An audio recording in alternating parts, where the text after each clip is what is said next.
ওই আশিক প্রেমিক এসে ডাক দিয়ে বলে, ইয়া রাসূলুল্লাহ, নবী গো, আপনি বাড়ি আসেননি? আমি মায়ের কাছ থেকে একটিবার আপনাকে দেখার জন্য আসছি গো নবী। আমার মন ছুটে যায়, আপনি নবীকে না দেখলে আমার ভালো লাগে না।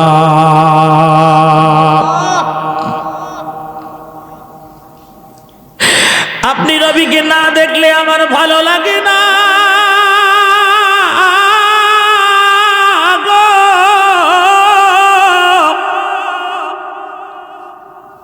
ইয়া রাসূলুল্লাহ, বাড়ি আসেননি? নবী গো, বাড়ি আসেননি? ভিতর থেকে সালামের জবাব দিয়ে আম্মা জান লিখে বলে, না না, নবী বাড়িতে নাই। তিনি দৌড়াইয়া মায়ের হুজরায় গিয়ে চোখের পানি ছেড়ে দিয়া মায়ের কদমে কান্দে আর বলে, মা গো মা, ও মা, এত চোখের পানি দিলাম তোর কদমে গো মা, শুনেছি মায়ের দোয়া নাকি কবুল হয়। আজকে দেখলাম তুই মায়ের দোয়াও আমার কবুল হয় নাই। আমি আমার নবীর দেখা পাই নাই ও মা।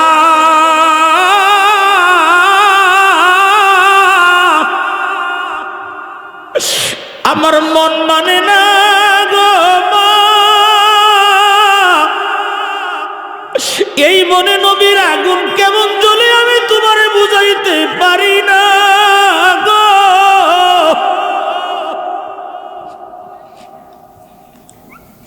কিছুক্ষণ পরে নবী আমার ঘরের মধ্যে আসছে, এসে ডাক দিয়ে বলে, আয়েশা রে, এতক্ষণে মনে হয় আমার মেহমান এসে চলে গেছে রে আয়েশা। নবীজি বলেন, হুজুর, আপনি কেমনে বুঝলেন আপনার মেহমান আসছে? আমার নবী বলেন, আয়েশা রে, যারা আমি নবীর ভালোবাসে, আমি নবী তাদের শরীরের গ্রাণ শুকলেই বলতে পারি তো কে আমারে ভালোবাসে, কে আমারে ভালোবাসে না। আমার ওই আশেকের গ্রাণ আমার বাড়ির আঙ্গিনা থেকে এখনো যায় নাই রে আয়েশা।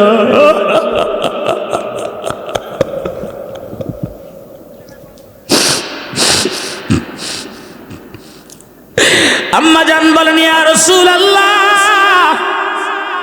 এই লোকটা আপনাকে এত ভালোবাসে গো নবী, কি জন্য গো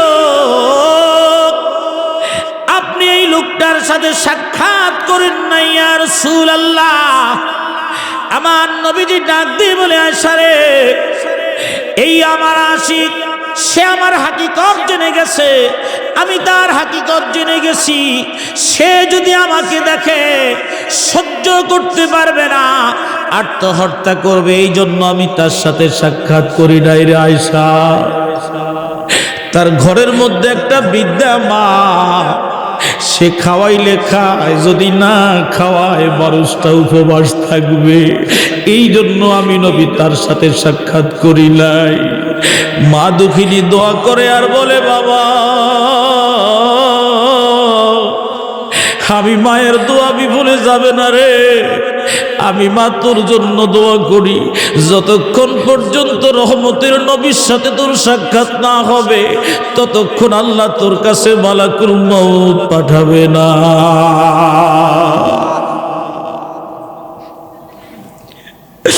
ওই সাহাবী নবীর আশিক খবর পাইছে জাবল উহুদে নবীর দুটা দান মুবারক শহীদ হয়েছে। একসাথে জবান খুলে বলা যাবে কি আল্লাহু আকবার? ডাক দিয়ে বলা যাবে কি ইয়া রাসূলুল্লাহ? জাবল উহুদের মধ্যে নবীর দান মুবারক শহীদ। এটা দেখে আমার বানে ভাইরা, এই কথা তিনি তিনার কানে মাত্র শুনছে, কোন দুটা দাঁত কেউ বলতে পারে না। ইটা দিয়ে পাথর দিয়ে 32টা দাঁত ভেঙে ফেলেছে। আর আমার নবী ওফাতের পূর্বে বলেছে, ওই করণ শহরে আমার একজন আশেক আছে রে, ওই আশেক নাম তার ওয়াইসেল করুনি, করণ শহরে বসবাস করে। আমার ইন্তেকালের পরে আমার সালাম জানাইবা, আমার জুব্বা মোবারক তারে দিবা, দিয়া বলবা আমার উম্মতের জন্য যেন সে একটু দোয়া করে। তার দোয়ার কারণে আমার সুলমানি উম্মতের গুনাহ আমার আল্লাহ মাফ করবে। একসাথে জবান খুলে বলা যাবে কি আল্লাহু আকবার। হে রাসূল তোমায় ভালোবাসি,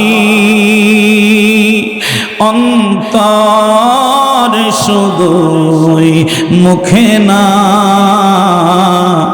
জান্নাতের আশায় নয় হে রাসূল, জাহান্নাম কেউ ডরি না, জান্নাতের আশায় নয় হে রাসূল, জাহান্নাম কেউ ডরি না। তোমায় পাওয়ার আশায় মন ছুটে যায় মদিনায়, এ আশিকে দিদার দাও না, আর দূরে থাকিও না। হে রাসূল তোমায় ভালোবাসি, অন্তর শুধুই মুখে না, জান্নাতের আশায় নয় হে রাসূল, জাহান্নাম কেউ ডরি না। সর্বপ্রথম যদি বলি, আমি আয়াতে কারিমার একেবারে প্রথম যে আয়াতে কারিমা তেলাওয়াত করেছি তার শেষ কথাটা হলো রব্বির হামহুমা কামা রব্বায়ানি সগীরা। সবাই আমার সাথে বলেন রব্বির হামহুমা কামা রব্বায়ানি সগীরা। বলেন আমার সাথে রব্বির হামহুমা কামা রব্বায়ানি সগীরা। আল্লাহ এখানে দুইজন রবের কথা বলছেন। রব্বায়ানি, আল্লাহ হলেন রব্বে কবির, বড় রব। আল্লাহ কি রব? তো আল্লাহ ছাড়া রব্বায়ানি, এখানে ইমাম সাহেবরা ভালো বুঝবেন, ওলামায়ে কেরামরা ভালো বুঝবেন। ইয়ানি সগীরা, এখানে দুইজন রব। আল্লাহ ইয়ানি বলে দুইজন রবের কথা বললেন। সগীরা তারা হলো ছোট, আল্লাহ হলেন বড়। সুবহানাল্লাহ বলেন না? আল্লাহ কি বড় রব, আল্লাহ বড় রব। বলেন আল্লাহ বড় রব। আর রব্বায়ানি সগীরা, এই দুইজন রব হলো ছোট। বলবেন মাওলানা এই দুইজন রব আবার কারা? এই দুইজন রব হলো, একজন হলেন আপনার জন্মদাতা বাবা, আরেকজন হলেন আপনার গর্ভধারিণী মা। এই জন্য আল্লাহ বলছেন বান্দা যদি আমার পরে আমি কাউকে সেজদা করতে হুকুম দিতাম, তাহলে প্রথম দিতাম তোমার বাবাকে, যিনি মাথার তালুর ঘাম পায়ে ফেলে তোমাকে খাওয়ায়, আমি তিনাকে হুকুম দিতাম সেজদা করো। দ্বিতীয় নম্বর আমি হুকুম দিতাম তোমার মাকে, যে মা তোমাকে 10 মাস 10 দিন গর্ভধারণ করেছে, ওই মাকে আমি হুকুম দিতাম সেজদা করতে। যেহেতু আমার পরে আমি আর কাউকে সেজদার হুকুম দেই নাই, তবে বান্দা স্মরণ রাখবা, উফ বলে কোনোদিন মা বাবাকে ধমক দিও না। উফি ওয়ালা তানহারহুমা, এদেরকে কখনো উফ বলে ধমক দিও না। অনেক সময় দেখবেন আমরা যখন বড় হই, মা বাবা তখন বাচ্চা হয়ে যায়। কথা কয় না? বাচ্চারা কোন জায়গায় প্রস্রাব করে, কোন জায়গায় পায়খানা করে কইতে পারে? পারেনি? পারে না। বাপে কোলে লইছে, মামায় কোলে লইছে, আদর করে গাড়ে লইছে, গাড়ের মধ্যে বাচ্চা পেশাব করে দিছে। কিন্তু কোনোদিন কোনো মামা রাগ করছে, কোনো চাচায় রাগ করছে, আরো খুশি হয়েছে, কয় দেখছো ভাবি তোমার ফলায় আমার কান্দের মধ্যে মুতে দিস, পায়খানা করে দেয়, নারাজ হয় না। কারণ বাচ্চা মানুষ বুঝে না। এই বাচ্চার বুঝটা এই সময় যেমন সে অচেতন থাকে, একজন বৃদ্ধ বাবা, একজন বৃদ্ধ মা যখন বৃদ্ধ হয়, তখন তারা এই ব্যাপারে উদাসীন হয়ে যায়। এই কারণে তারা প্রস্রাব করতে চাইলে পায়খানা করে দেয়, পায়খানা করতে চাইলে প্রস্রাব করে দেয়। এটা ছেলে মেয়েদের জন্য একটা বিরক্তির কারণ হয়। তো আল্লাহ ওই সময়ের কথা বলছে যে ওই সময় তোমরা বাবা মাকে উফ বলে ধমক দিবা না, যদি ধমক দাও তাহলে তোমার জাহান্নাম হারাম। কারণ হুমা নারুকা ওয়া জান্নাতুকা, মা বাবা তোমার জান্নাত, মা বাবা তোমার জাহান্নাম। এই মা বাবা তোমার জান্নাত, মা বাবা তোমার জাহান্নাম। মা বাবা খুশি, আল্লাহ খুশি। মা বেজার, বাবা বেজার, আল্লাহ বেজার। আমি 2 ঘন্টার আলোচনা একসাথে করে দিলাম।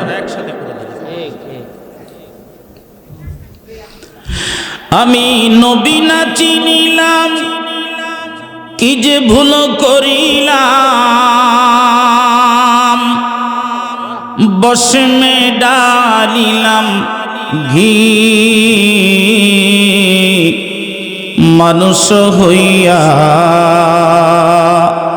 ভবেতে আসিয়া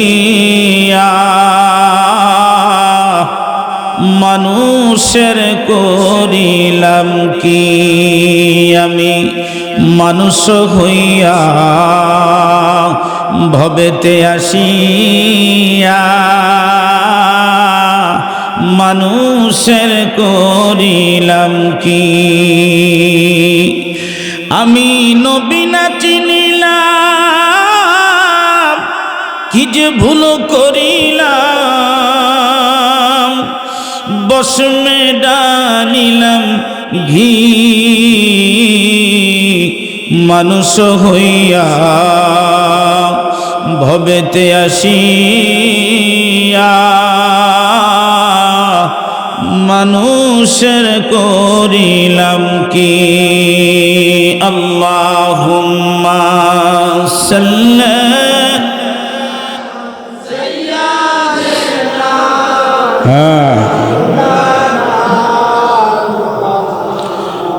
وعلى آل سيدنا।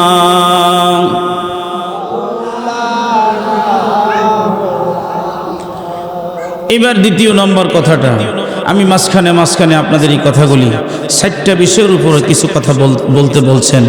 একটা বিষয়ের উপরে বললে আমি 3 ঘন্টা আলোচনা করতে পারি। একটা বিষয় শুধু মা বাবার প্রতি সন্তানের কর্তব্য, শুধু এতটুকুন যদি বলি এখানে 2 ঘন্টার ওয়াজ আছে। আরেকটা বলছেন সন্তানের প্রতি মা বাবার কর্তব্য, এখানে 2 ঘন্টার আলোচনা আছে। স্বামীর প্রতি স্ত্রীর কর্তব্য, এখানে 2 ঘন্টার আলোচনা আছে। স্ত্রীর প্রতি স্বামীর দায়িত্ব, এখানে 2 ঘন্টার আলোচনা আছে। কয় ঘন্টা হলো? মোটামুটি 8 ঘন্টা হয়ে গেছে।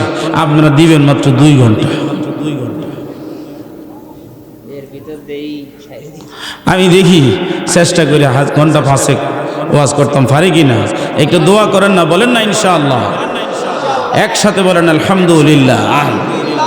আজকে আশেক মানুষ আছে, আশেকদের ব্যাপারে আজকে কোনো ছাড় হবে না, একেবারে আশেকদের খোরাক আজকে পরিপূর্ণ দেওয়া হবে। একসাথে বলেন ইনশাআল্লাহ।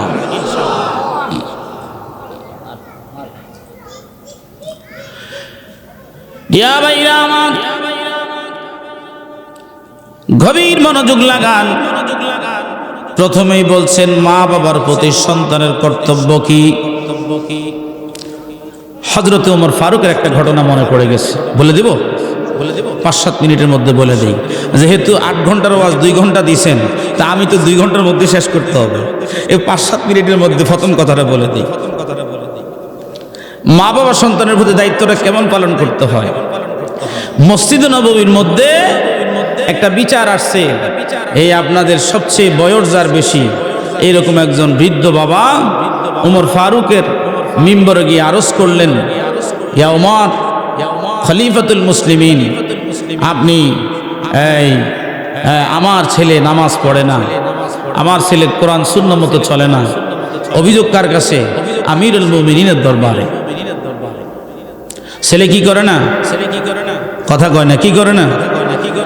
ছেলে কি নামাজ পড়ে না, সুন্নাহ মতো চলে না, কোরআন পড়ে না, নামাজ পড়ে না, সুন্নাহ মতো চলে না, কোরআন পড়ে না। এই অভিযোগ কার কাছে? আমিরুল মুমিনিনের দরবারে। উনি এইভাবে বসাচ্ছিলেন মিম্বরে, শটান হয়ে দাঁড়িয়ে গেলেন। চোখের পানি পড়তেছে, বুক ভিজে যাচ্ছে, আর বলে কি বলো, এখনই আমি জীবিত থাকতে যুবকের সন্ধান পাওয়া গেছে, বেনামাজি যুবকের সন্ধান পাওয়া গেছে, এখনো আমি জীবিত, আমি তো মৃত্যুবরণ করি নাই।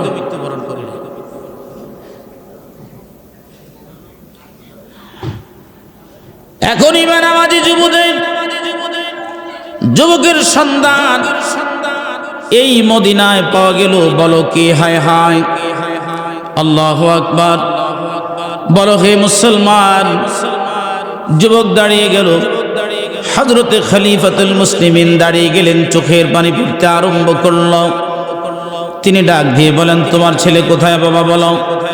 বলে বাজারে পথে পথে ঘুরে, তার নাম বলে দেওয়া হলো। ওই মুরব্বীর সাথে 2 জন সেনাপতিকে নিযুক্ত করে দেওয়া হলো, যাও তাকে ধরে নিয়ে আসো আমির আল মুমিনের দরবারে। ধরে নিয়ে আসা হলো যুবককে। ধরে নিয়ে আসার পরে যুবকের দিকে আমির আল মুমিনিন বড় বড় চোখ করে তাকাইতেছে, একেবারে বড়। আমিরের বিচার জানেন তো কি? কঠিন বিচার। মানুষ তো তারে ভয় পাইতো, শয়তান তাকে এত ভয় পাইতো, আজীব। যেই রাস্তা দিয়ে ওমর যাইতো, ওই রাস্তা দিয়ে শয়তান যায় না। একসাথে বলেন না সুবহানাল্লাহ। ওমর যেই রাস্তা দিয়ে যায়, ওই রাস্তা দিয়ে কি যায় না? শয়তান যায় না। এই সব মাহফিলের কি অবস্থা? একা সব মাহফিলের এক অবস্থা।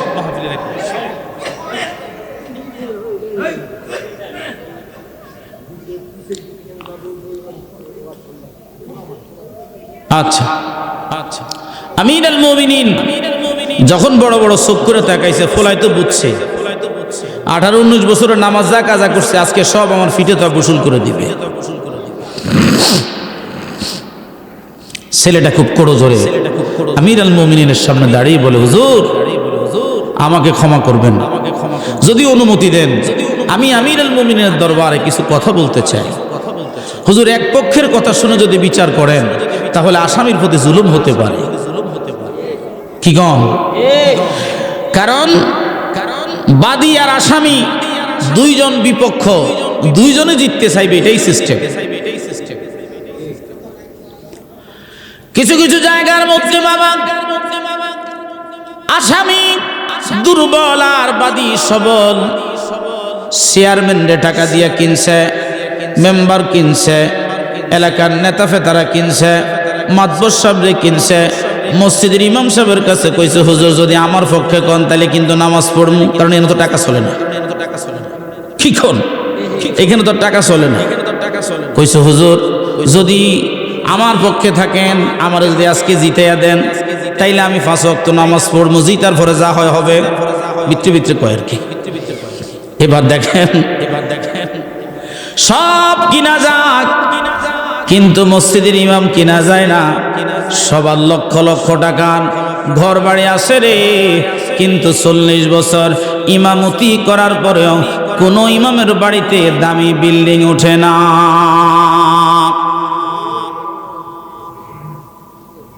কারণ আমরা দালান উঠে, আমরা ব্যবসা করে টাকা পাই, চাকরি করে পাই। ইমাম সাহেব যেই চাকরি করেন, ইমাম সাহেবের বেতন তো আর 20,000 টাকার উপর হয় না। এই টাকা দিয়ে কি খাইবো না বাচ্চা কাছে লেখাপড়া করাইবো, না বউ ফরনের কাপড় কিনবো, লিপস্টিক তো পরে। রে মুসলমান, গভীর মনোযোগ লাগান। ছেলেটা ডাক দিয়ে বলে, আমির আল মুমিনিন এক পক্ষের কথা শুনে, আর যদি এই মসজিদ নববীতে বিচার করা হয় তাহলে আমার প্রতি জুলুম করা হবে। ইয়া আমির আল মুমিনিন, যদি অনুমতি দেন, শুরুতে আমি কিছু সত্য কথা বলতে চাই, মিথ্যা বলবো না। আমির আল মুমিনিন ডাক দিয়ে বলে, তুমি আসামি, কি বলবে? বলে, আমি হতে পারি আসামি, আমারও তো কিছু কথা থাকতে পারে। কি বলেন? আসামির কথা নাই? বিনা কারণে গাছের পাতা লড়েনি, পুকুরের পানি লড়ে, নদীর পানি লড়ে, কিছুই লড়ে না, কিছু না কিছু থায়। আমিরুল মুমিনিন বড় বড় চোখ করে বলো, তোমার অভিযোগ বলো। ডাক দিয়ে বলো, হুজুর আমি হতভাগ্য সন্তান, আমার বয়স যখন 6 বছর হলো, এই 6 বছরের সময় আমার মা দুঃখিনী পৃথিবীর থেকে বিদায় নিয়ে চলে গেল। ইন্না লিল্লাহি ওয়া ইন্না ইলাইহি রাজিউন। এই আলোচনাটা বেশি গুণ দিবে আমার বোনদের যদি মন দিয়ে শোনে। আগে দেখতাম মাহফিলে আমার ভাইরা কি চকলেট মকলেট লয়ে আইতো, বাদাম বিস্কুট লয়ে আইতো, এখন বোনেরা লয়ে যায়। হুজুরের বয়ান যেমন তেমন হোক, বাদাম বিস্কুট শেষ না হওয়া পর্যন্ত যাব না। খেয়াল বাদাম বিস্কুটের দিকে, হুজুরের ওয়াজের দিকে খেয়াল নেই। আর এটা শেষ হওয়া পর্যন্ত মনে করেন তবারক আসা পর্যন্ত অপেক্ষা। ভাইজান গভীর মনোযোগ লাগায় দেন, মহব্বতের কান লাগান। এবার দেখেন আমিরুল মুমিনের দরবারে দাঁড়িয়ে বলে, হুজুর আমার মা ইন্তেকালের পরে আমার বাবার একটা বিয়ে করলেন, আর সেই মা ছিল একজন খারাপ মহিলা ছিল। এই মহিলা জীবনে নামাজ পড়ে নাই। হুজুর 6 বছরের সময় আমাকে নামাজের তালিম দেওয়ার কথা, আমাকে নামাজের তালিম দেওয়া হয় নাই। 6 বছরের সময় কি করতে হবে? নামাজের তালিম দিতে হবে। আমাদের অনেক মুরব্বীরা বয়স 70 হয়ে গেছে, কিন্তু নামাজের তালিম এখনো হয়নি। কি গম ইচ্ছে করে নামাজ পড়ে না, কয় বান্ডার শরীফে মুরিদ হয়েছি, আটরশি মুরিদ হয়েছি, শশিনা মুরিদ হয়েছি, আমার নামাজ আমার যা আছে সব আমার ফিরে পড়বো, আমি খালি কেল হুক্কা টানবো, যা করে কয় না আছে আছে। আমি শুধু হুক্কা টেনা দিন শেষ করে দেব, আমার যত নামাজ কালাম যা আছে সব আমার ফিসাব হয়ে যাবে। তার শশীর হুজুর বলছে, বাবা যে এই কথা বলবে আর নামাজ পড়বে না সে আমার মুরিদ না। বাবা আমার মুরিদের শর্ত হলো নামাজ লাগবে, নামাজ ছাড়া কোনো তরিকা। গাউসুল আজম মহিউদ্দিন আল হাসানি আল হুসাইনি আল মাজবান্ডারের ঘোষণা একটাই, আমি এই জমিনে নামাজ প্রতিষ্ঠা করতে এসেছি, নামাজ ছাড়া কোনো তরিকা। কয় আমি তো নামাজ পড়ি, কাউরে দেখাইয়ে পড়ি না।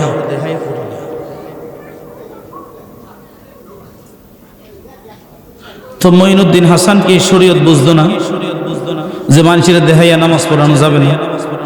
কথা কয় না। বান্ডার শরীফে মসজিদ আছে, তো যেহেতু মসজিদ আছে এটা কি নতুন না পুরান? তাইলে বোঝা গেল আগে যারা ছিল হেরাও মসজিদে নামাজ। তাইলে আপনার পীর যদি নামাজ পড়ে আপনার দানাই ফানাই করার কোনো সুযোগ নাই। আর শরিয়াতু শাজারা, শরীয়ত একটা গাছ, শরীয়তের প্রথম রুকনটা হলো নামাজ। প্রথম রুকন কি? কথা কয় না। তরিকার প্রথম রুকন কি? নামাজ। নামাজ হইল গাছ, ফাউন্ডার। বিল্ডিং যেটার ফাউন্ডেশন যত মজবুত হবে এটা তত বেশি উপরে উঠবে। আর যদি 2 তলা ফাউন্ডেশন দিয়া 10 তলা দিতে চান তাহলে দেখবেন 4 তলা করার পরে ভাঙিয়া পড়ছে। আমনের লইয়া থালাবাড়ি লইয়া মাইজবান্ডারির ফাউন্ডেশন মজবুত আছে বিদায় 100 বছর ধরে তরিকতের আমল করে যাচ্ছে, কোনোদিন কেউ তাদের ভুল ধরতে পারে নাই, কোনোদিন পারবে না। কথা বলুন ঠিক না বেঠে?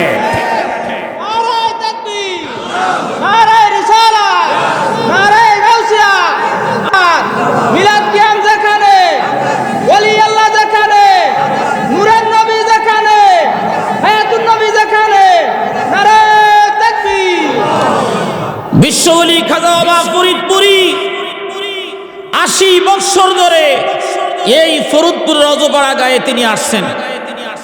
80 বছর হয়ে গেছে। 80 বছর ধরে অজপাড়া গায়ে আসেন। আপনারা আটরশি যাওয়ার সময় এই যে বাবু বাড়ি পড়ে, এই বাবু বাড়ির সামনে হুজুরে জুতা খোলাইছে, ছাতা বন্ধ করাইছে। বাবুরা বলছে এবারের সামনে দিয়া এই কেউ কোনোদিন জুতা পায়ে দিতে সাহস করে নাই, হুজুরকে মারার জন্য পায়তারা করতেছিল, খবর দিয়ে নিয়ে আসছে। তখন বাবুর মা বলছিল, বাবু রে বহু বেড়ারে তো মারছস রে বাবা, বাবা এই লোকটারে ছাইড়া দে। আমি মা তোরে বলতেছি এই লোকটাকে ছেড়ে যদি না দেস বাবা, তাহলে তুই দুনিয়ার মধ্যে থাকতে পারবি না, আর যদি ছাইরা দেস বাইচা থাকবি, এই বাড়িটাকে দিয়ে যাওয়া লাগবে। রাতের অন্ধকারে এই বাবু বাড়ির এইখা দিয়া বাবু চলে গেছে। বাবুর মা অসুস্থ, ডাক্তার বলছে ক্যান্সার হয়ে গেছে। হুজুর কেবলা জানের কাছে নীরবে বাবুর মা আসছে ভিতর বাড়িতে। আয়েশা কয়, হুজুর ডাক্তার আমাকে বিদায় দিয়েছে, আপনি কি বলেন? কয়, মা আমি তো মানুষের হায়াত দিতে পারি না, যেহেতু আমার বাড়িতে আসছেন একটু তবারুক খায়া যান, আল্লাহ আপনাকে হায়াত বাড়ায়া দিলেও দিতে পারে। স্টোমাকে ক্যান্সার, স্টোমাকে ক্যান্সার হয়েছে। বাবুর মা একটু তবারুক আত্মশীতে খায় আসছে। আসার পরে আল্লাহ পাক এই তবারুকের উসিলায় হিন্দু মহিলাকে সুস্থ করে হায়াত বাড়িয়ে দিয়েছেন। সাথে সাথে বলে, হুজুর এক সপ্তাহ পরে আসলেন, এসে বলে, হুজুর আমার তো এখন আর পেটে ব্যথা নাই, মনে হয় আমি ভালো হয়ে গেছি। কয় না, একটু টেস্ট করেন। টেস্ট করে দেখতেছে পচা গলা এই টিউমারটা, স্টোমাকটাকে সামান্য একটু তবারুকের বিনিময়ে আল্লাহ পাক সুস্থ করে দিয়েছে। ডাক্তারের ক্ষমতা যেখান থেকে শেষ, সেখানে আল্লাহর ওলিদের ক্ষমতা শুরু হয়। লক্ষ লক্ষ প্রমাণ। ডায়াবেটিক্স যখন শুরু হইল, হুজুরের কাছে আইসা বলে, হুজুর ডায়াবেটিক্স হয়েছে। হুজুর কো, বাবা ফ্যাট বেড়ে যায়, মিষ্টি খান ক্যান্টিনে যাইয়া। আচ্ছা মিষ্টি খালি কি ডায়াবেটিক্স বাড়েটা কবে? হ্যাঁ, হুজুর কয় খান, পেট ভরে খান, বাকিটা পরে বুঝবো না। মিষ্টি খাইয়ে আইসে জান বাবা দাদা হুজুর দয়া করবে, জীবন আর ইনসুলিনও লাগছে না, ট্যাবলেটও লাগছে না। 70 বছর বেঁচে ছিল, আর কোনোদিন ইনসুলিন ট্যাবলেট লাগে নাই। এটাই হলো ফির মুরিদ।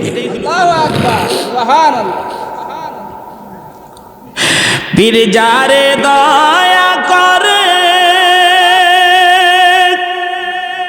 মুর্দা দিল তার জিন্দা গায়।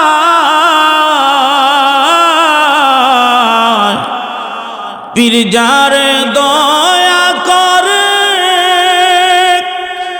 মুর্দা দিল তার জিন্দা গায়। অকুল সাগর মাঝে ডুবানো কাবেশে যায়। অকুল সাগর মাঝে ডুবানো কাবেশে যায়। এশকের গভীর তথ্য যদি রে জানিতে চাও, কামেলে রপদ তলিনে সার হইয়া যাও। আল্লাহুম্মা সাল্লি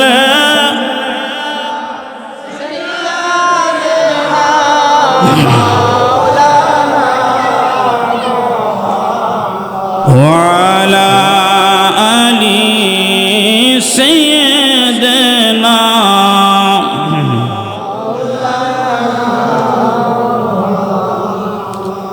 এবার দেখেন কয় বছরের সময় মা মারা গেছে, মনে আসেনি আপনাদের?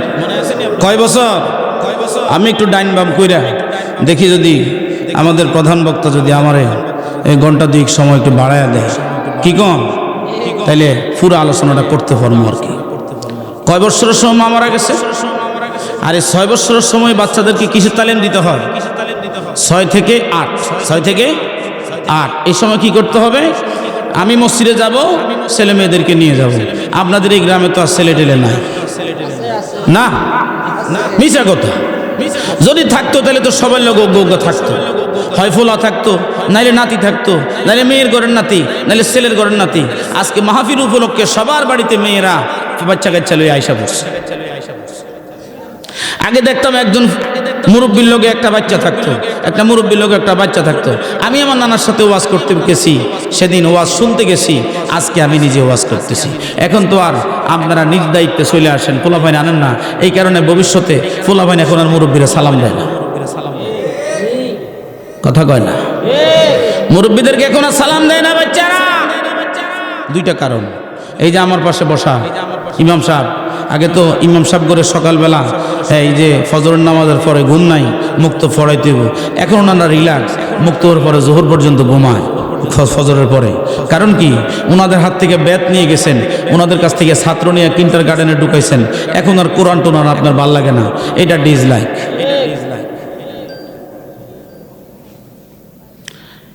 আমরা যখন ছোট ছিলাম, মুরব্বীদেরকে দেখলে ওই গাছের পিছনে দিয়ে লুকাই গেছে, ফুসকুনির গর্তের মধ্যে দিয়ে লুকাই গেছে, মুরব্বীরা যেন না দেখে। দুই বন্ধু একসাথে কথাবার্তা বলতে গেলে মুরব্বীদেরকে দেখলে থাইমা গেছে। এখন কি মুরব্বী গেল না মাসি গেল? কারণ আগে মুরব্বীদেরকে, বাচ্চাদেরকে শেখানো হতো মুরব্বীদেরকে সালাম দিবা, সালামের উপর একটা মার্ক হইতো যে কয়জন মুরব্বীরে সালাম দিছ।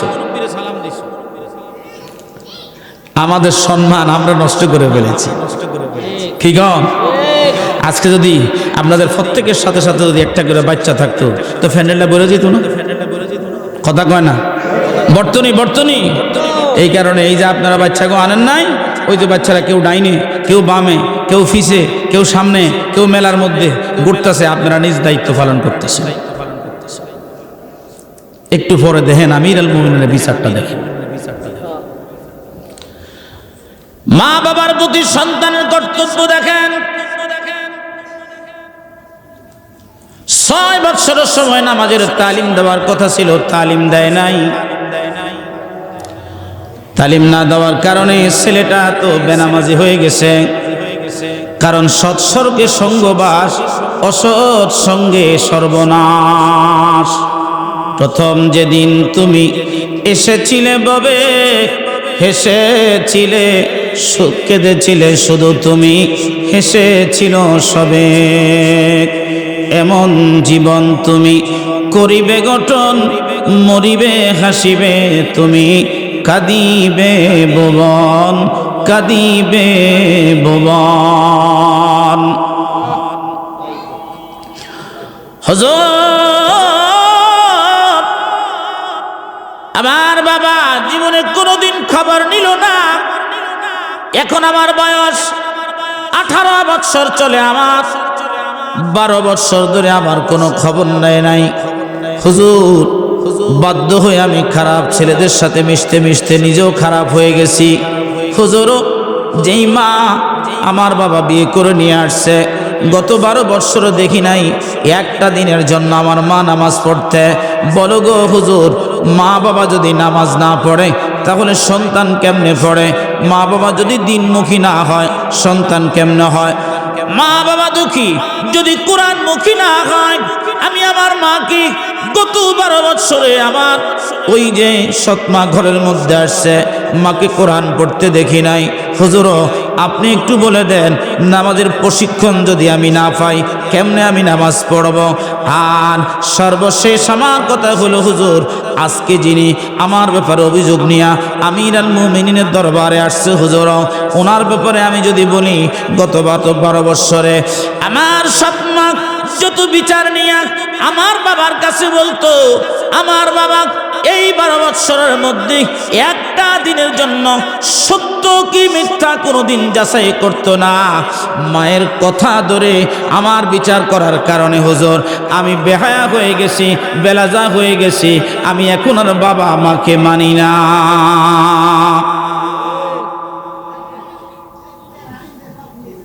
বিপদ আছে, বিপদ আছে।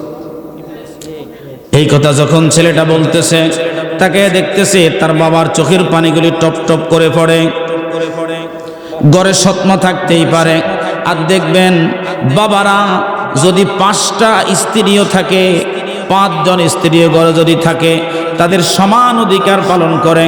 কিন্তু বইনেরা, এক বোন মারা গেছে আর ওই বোনের সন্তান আমি ঘরে আসছি, এটা তারা মানতে নারাজ। ঠিক মতো বাট্টা খাওয়াইতে চায় না, ছোট বাচ্চাকে কাপড়টা ধুইতে চায় না, খুব সেলফিশ হয়ে যায়। যদি নিজের দুই একটা সন্তান হয়, ওটারে একেবারে সৎভাবেই রাখে, ওটাকে আর আদর করে না। বোনেরা, এটা করবা না। ময়দানে মাহশারে আল্লাহর আদালতে দাঁড়াইয়া এই সমস্ত বঞ্চিত ছেলেমেয়েরা তোমাদেরকে আল্লাহর সামনে আটকায়া দিবে, বলবে, আল্লাহ গো, ও আমার মালিক, তুমি দেখো, তুমি দেখেছ, তাদের আমলনামা খোলো, আমার আমলনামা খোলো, কেন বেনামাজি হলাম আর কেন আমি দিন বেমুখ হলাম। যদি আমার মা বাবা আমার প্রতি সুবিচার করতো সেদিন, তাহলে অবশ্যই আমি দিনমুখী হতাম। কথা বলুন, ঠিক না বেঠিক? এটাই পর্যন্তই শেষ। এখান থেকে একটা জিনিস আমরা শিখলাম, তো সন্তানের 6 বছর থেকে কি করতে হবে? কিসের তালিম? তাইলে আপনারা না, মুরব্বীরা যাওয়া লাগবো না? কথা কয় না? লাগবো। যাওয়ার সময় কালকে ফজর থেকে ইমাম সাহেবের নাম্বার নিয়ে যাবো। আমি আমার ক্যামেরাম্যানরে কয়ে দিছি, ইমাম সাহেবের নাম্বার নিয়ে যাইবা। যারা আজকে ওয়াজ শুনবো, যদি এরা ফজরে না আসে, তাহলে আগামী বছর দাওয়াত না, নোট আসবো না। যা হবে, নিজেও যাবেন, বাচ্চাদেরকে নিবেন। দ্বিতীয় নাম্বার আরেকটা কাজ করবেন বাবা, এইখানে যারা আজকে বসা ম্যাক্সিমাম মানুষের বাবা মা কবরে, ঠিক নেই? আপনারা কইতেছেন না, আপনাকে চেহারাই কইতেছে। আপনাদের বয়স হয়ে গেছে 70, বাবা মা কেমনে থাকে? কারণ 70-এর উপরে এখন বয়স একেবারে হাঁস 2-4 জন, সব হয়েছে কি বলে ফার্মের মুরগি। ফার্মের মুরগি খেয়ে খেয়ে আমরা সবাই ফার্মের মুরগি দেখবেন, একবার হাঁটতে গেলে যদি কাইতে পড়া সোজা হয় না। আগেকার দিনের মানুষ দেশি মুরগি খাইছে, দেশি মুরগির গায়ে এনার্জি ছিল। 40টা আচার খাওয়ার পরে কয় আমি যেতে আসি, ফার্মের মুরগি একটা আচার খাইলেই শেষ। এখন আমার বোনেরা ওই যে বাড়ি ঘরের মধ্যে পায়খানা করে, এই কারণে দেশি মুরগি ফেলে না, ফার্ম খায় রেডিমেড। বাজার থেকে যেই দোকানদার শিলা দিব, কাইটা দিব, ওই দোকানদারটা আনবা, কাটতে পারবো না, খালি রানবো। আবার কিছু কিছু বোনেরা বাইরে হয়েছে একেবারে লেটেস্ট, এই বোনেরা বাবা একেবারে বাজার থেকে পাক করা জিনিস ছাড়া ঘরে কোনো ফাঁক শাকি হবে না, খালি বয়ে থাকবো। তো এগুলা যদি একবার কাইতে পড়ে, তাইলে আর জীবনে কোনোদিন সোজা হওয়ার সুযোগ নাই। ও আমার ভাইরা, বাবারা, বোনেরা, তুমি যদি পরিশ্রম করো, তাহলে তোমার বডিতে কোনো খরচ হবে না, বরং তোমার শরীরে শক্তি সঞ্চয় হবে, শক্তি সঞ্চয় হবে। মারে মা, একটা ইঞ্জিনের যখন ঘুরে বন্ধ থাকলে ইঞ্জিনের কোনো ক্ষমতা নাই। যখন ইঞ্জিনটা রেগুলার থাকে, ওই ইঞ্জিনের শক্তি দিয়া এরকম 10টা প্যান্ডেলে আলো জ্বালানো সম্ভব। ঠিক না বা ঠিক? ঠিক তদরূপ ঘরের মধ্যে যদি হাত পা কুলে করে বসে থাকো, আর ডাক্তারের কাছে যাও 5,000 টাকা ভিজিট, 10,000 টাকা ভিজিট, সাথে 50,000 টাকার টেস্ট, এগুলা দিতেই থাকো, জীবনে তো কোনোদিন সুস্থ হবে না। আর শীতের দিনে যদি শীতের কাপড়গুলো লাথি মেরে ফেলে দিয়া তুমি যদি মা, তুমি যদি বাবা ওই ঘরের মধ্যে থেকে বের হয়ে যাও, তাহলে দেখবা শীত তোমার থেকে চলে গেছে, আর কাজের কারণে তোমার রিজিকের দরজা আল্লাহ খুলে দিয়েছে। ঠিক না বেঠে? আল্লাহুম্মা সাল্লি আলা সাইয়্যিদিনা, একটু পাল্টাই দাও। আল্লাহুম্মা সাল্লি আলা সাইয়্যিদিনা মাদারিনা বিয়ানা মাওলানা মাদনা বিয়ানা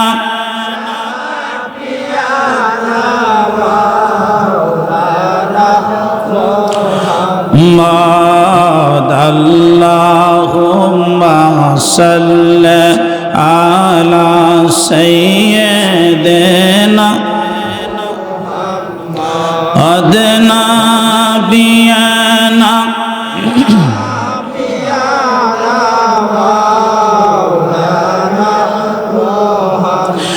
অন্ধকারে অন্ধকারে ছিল যখন এ দরা অন্ধকারে অন্ধকারে ছিল যখন এ দরা আরে আসলো তখন লয়ে কোরআন হীরার নবী মুস্তাফা আল্লাহুম্মা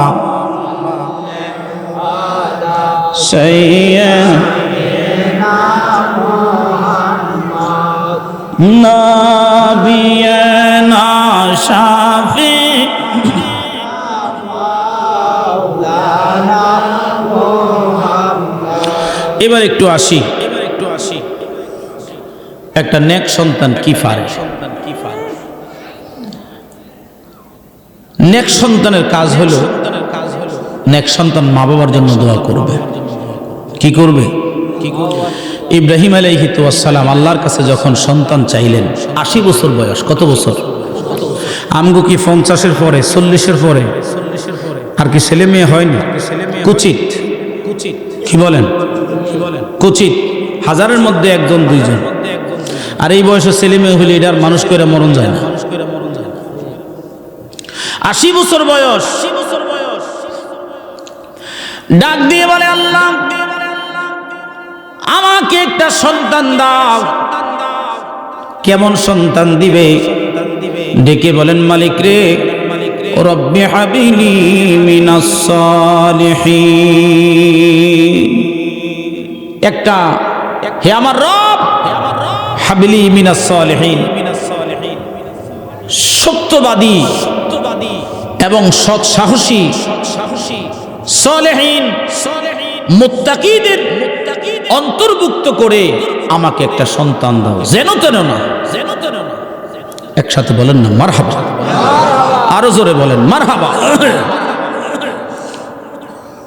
আমরা তো বিয়ের পরে যা করছি, এখন ফুলাফাই না হইলে সব দোষ বউয়ের।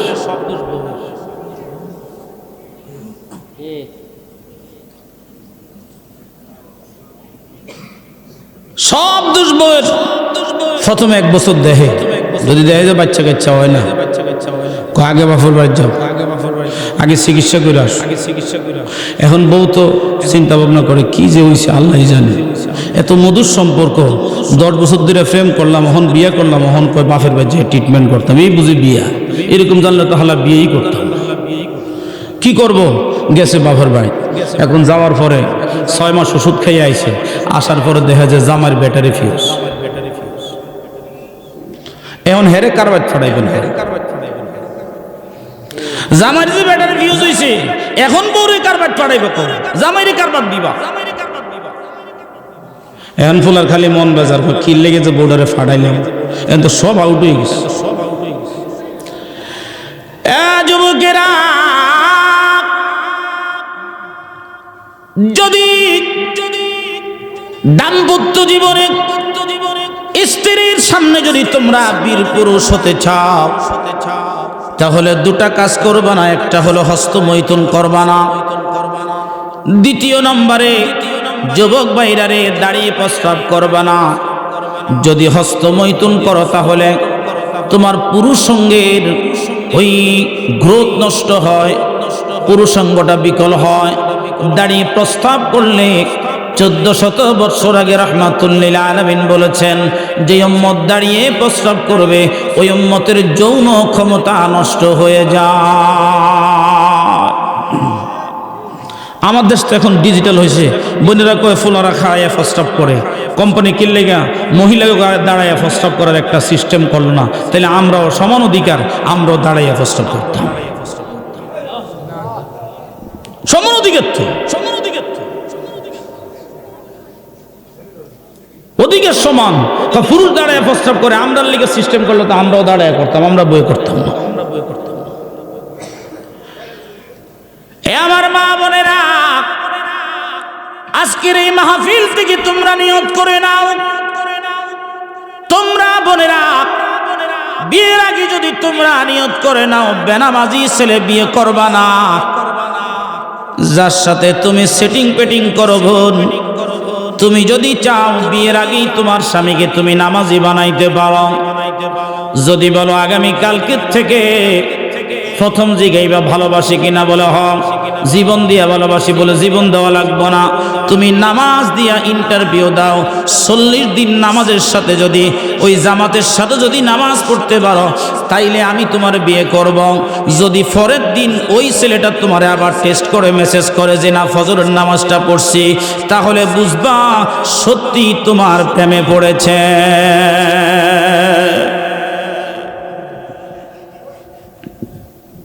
কি কন? আমাদের দেশে তো প্রেম এখন সস্তা হয়ে গেছে। প্রেম মানে হইলে বিয়ের আগে হোক পরে হোক বিছনায় যাওয়া লাগবে। হ্যাঁ, কিসের ভালোবাসা বাসো? আমার সামনে বিশ্বাস করো না, এই যেই মাত্র বিছনায় গেছে বা ডিসলাইক তোমার মতো এরকম 99 জন সিরিয়াল এসে। প্রিয় ভাইরা আমার, বলতেছিলাম নেক সন্তান কি কাজে লাগে দেখেন।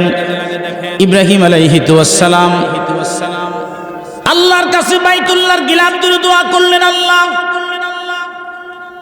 এমন একটা সন্তান আমাকে দাও, আমার বর্তমানে এই বাইতুল্লাহ গিলাফ মুছবে, বাইতুল্লাহর খাদেম খেদমত করবে, বাইতুল্লাহ পাহারা দিবে,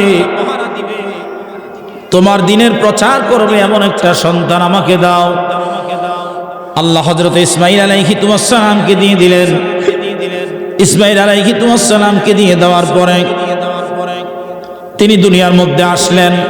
আল্লাহ লক্ষ্য করে দেখলেন ইসমাঈল আলাইহিস সালাম যখনই দুনিয়ার মধ্যে আসছে তখন আল্লাহ পাকেরই মহিয়ান নবী ইব্রাহিম আলাইহিস সালাম আল্লাহর চাইতে ছেলেকে ভালোবাসতে শুরু করছে বেশি।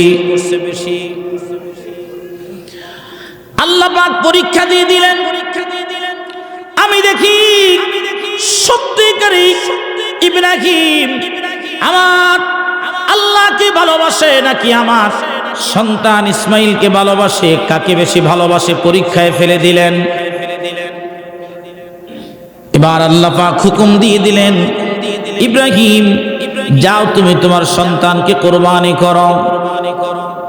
আসেননি গ্রামে কেউ যে ফুলারে কইলে ফুলায় রাজি হইব, কইব আব্বা কুট ভাই জীবন আর দেখা হবে না।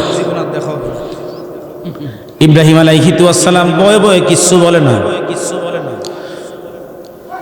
আর 10 জিলহজ সকালবেলা আমরা কোরবানি করি, লক্ষ লক্ষ গরু কোরবানি করি। হযরতে ইব্রাহিম আলাইহিস সালাম তার ছেলেটাকে নিয়ে চলে গেলেন। কোথায় চলে গেলেন? ওনার সন্তানটাকে নিয়ে চলে গেলেন একেবারে বর্তমান যেখানে মিনায় চলে গেলেন কোরবানির জন্য। সমতল কোনো রাস্তায় না, একেবারে চলে গেলেন তিনি পাহাড়ের চূড়ায়। এখনো সেই জায়গাটা বিদ্যমান, ছোট্ট একটা মিনার, একটা জানালা করে রেখে দেওয়া আছে সেখানে। ভাইরা আমার, সেখানে নিয়ে যাওয়ার অর্থ কোনো মানুষ যেন না দেখে, কোনো মানুষ যেন বলতে না পারে ইব্রাহিম তার সন্তানকে কোরবানি দিয়েছে, কেউ যেন বাধা না হয়। এইখানে যাওয়ার আগে যেখানে জামারা লক্ষ লক্ষ মুসলমানেরা 10 তারিখ সকালবেলা বড় শয়তানকে 7টা পাথর মারে। সর্বপ্রথম হযরত ইব্রাহিম আলাইহিস সালামের বাইরে আমার সন্তান ইসমাইলকে সর্বপ্রথম বড় শয়তান এসে বলে, ইসমাইল তুমি কি জানো নাকি কে তোমার আব্বাই কোরবানি দিতে হইতেছে। এখানে পাথর মারলেন, দ্বিতীয়টারে মারলেন, তৃতীয়টারে মারলেন। মারার পরে তিনি চলে আসলেন। কি করে সম্ভব বাবা তার সন্তানকে কোরবানি দিবে? শয়তানের কথাই তো সত্যি হলো। একটু পরে যায়া উনি তো সেখানে নিয়ে হোয়াইদের জবাই করে দিতে পারতেন, সেটা করলেন না। ডাক দিয়ে বললেন, বাবা আল্লাহ পাক হুকুম করেছে, আমি তোমাকে কুরবানি করার জন্য হুকুম করেছে, তুমি যদি রাজি থাকো খুশি থাকো তাহলে আমি আমার কাজ করতে পারি। ইসমাইল ছিলেন বুদ্ধিমান। উনি ডাক দিয়ে বলে, আব্বা, যদি আল্লাহ হুকুম করে থাকে তাহলে তুমি তামিল করো, তুমি আমাকে সালেহীন মুত্তাকিদের অন্তর্ভুক্ত পাইবা, কোনদিন তুমি আমাকে ব্যভিচারীদের মধ্যে পাবা না। বাবা, আল্লাহর হুকুম তুমি পালন করো, কোন প্রকার বেয়াদফি আমি ইসমাইল করব না। একসাথে জবান খুলে বলা যাবে কি আল্লাহু আকবার। দেখছেন অবস্থা, দেখছেন অবস্থা। মুসলমানেরা তাকিয়ে দেখেন, গভীর মনোযোগ লাগান। এবার দেখেন, এখন কোরবানি দিবে, শোয়াইছে, শোয়ানোর সময় বললেন, আব্বা আমার 3টা শর্ত আছে। কয়টা? কথা কয় না। কয়টা? 3টা শর্ত। 1 নম্বর শর্ত, আপনি তো আল্লাহর পয়গম্বর,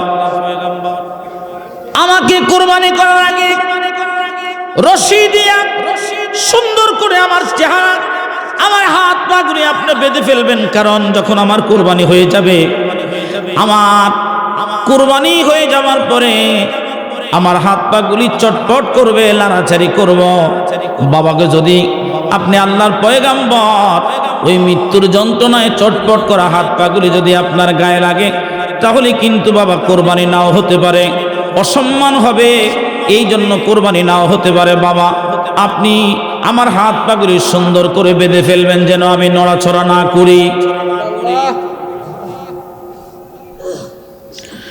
দ্বিতীয় নাম্বার শর্ত, আমার কুরবানির পরে আল্লাহর দরবারে আপনার সন্তানের কুরবানি যেন মঞ্জুর হয়, এই জন্য আপনি দোয়া করবেন। তৃতীয় নাম্বার শর্ত, বাবা গো,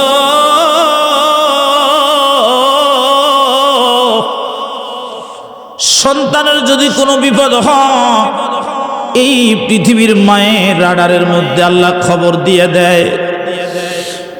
যখন আমার সুন্দর কাপড় পরাইয়া আতর গোলাপ সুরমা দিয়া যখন আপনি আমাকে নিয়ে আসতেছিলেন, আমি দেখতেছিলাম আমার মা হাজেরা আমার দিকে তাকাইয়া চোখের পানিগুলি ছেড়ে ছেড়ে ছেড়ে ছেড়ে কাঁদতেছিল, মুখের মধ্যে কাপড় দিয়া ছাপা সুখে মা আমার কাঁদতেছিল। বাবা গো, আমার রক্ত মাখা জামাগুলি আমার মায়ের কাছে নিয়ে জমা দিবেন, আমার ইন্তেকালের পরে আমার রক্ত মাখা জামাই হবে মায়ের একমাত্র সান্ত্বনা। ইব্রাহিম আলাইহিস সালাম কান্দে, আল্লাহ সন্তান চাইছিলাম, আমার সন্তান দিয়েছ মালিক, কোন পরীক্ষায় তুমি আমারে ফালাইলা, কেমন পরীক্ষা তুমি আমার দিলা গো মালিক। মালিক গো,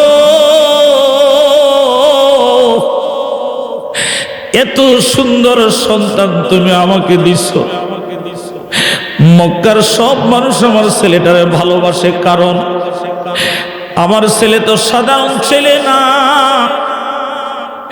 এমন একটা ছেলে আল্লাহ আমাকে দিয়েছে যেই সন্তানের নসলে পেশানির মধ্যে ছিল নূরে মুহাম্মদী। একসাথে জবান খুলে বলা যাবে কি আল্লাহু আকবার। আমি তোমার প্রেমের দিওয়ানা ইয়া রাসূলুল্লাহ, আমি তোমার প্রেমের ভিখারি ইয়া রাসূলুল্লাহ, ইয়া হাবিবাল্লাহ, আমি তোমার প্রেমের ভিখারি ইয়া রাসূলুল্লাহ, ইয়া হাবিবাল্লাহ, আমি তোমার ইয়া রাসূলুল্লাহ, ইয়া হাবিবাল্লাহ, আমি তোমার তোমারি প্রেমেতে রাসূল নাই যে তুলনা, নাই যে তুলনা গো রাসূল নাই যে তুলনা, তোমারি প্রেমেতে রাসূল নাই যে তুলনা, নাই যে তুলনা গো রাসূল নাই যে তুলনা। তোমার প্রেমে জিন্দা হলো উস্তুনে হান্নানা ইয়া রাসূলাল্লাহ ইয়া হাবিবাল্লাহ, আমি তোমার প্রেমের ভিখারি, আহায় আমি তোমার প্রেমের ভিখারি ইয়া রাসূল, আহা ইয়া হাবিবাল্লাহ, আমি তোমার বন্ধু মুসলমানেরা। হযরতে ইব্রাহিম আলাইহিস সালাম চোখের পানি ছেড়ে ছেড়ে কান্দে। এই কথা বলার পরে তার হাত বাঁধা হলো, পা বাঁধা হলো। ইব্রাহিম নবী বারবার ছুরি গলার মধ্যে চালান, কিন্তু ছুরি গলার মধ্যে চলে না।